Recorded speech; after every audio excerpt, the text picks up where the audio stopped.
Alam mo ba na nagkaroon ng implementation for Barangay Disaster Risk Reduction Management Training for Community Earthquake Preparedness ang DILG Laguna?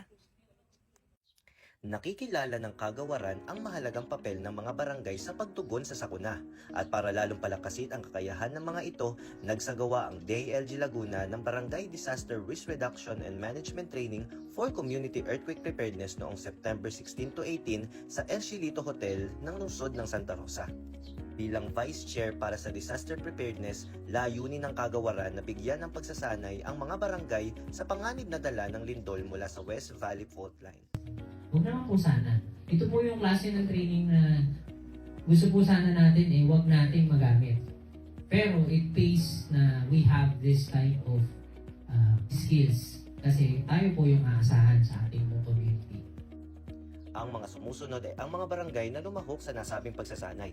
Barangay San Antonio, San Vicente, GSIS, Sampaguita Village, Calendola, San Francisco, Malamig, Binyan, Santo Domingo, Casile at Barangay Canlubang. Ang 3 araw na training ay nahahati sa 2 parte. Una ay ang Incident Command System at pangalawa ay ang Management of the Dead and Missing Persons. O kaya Laguna, alam mo na!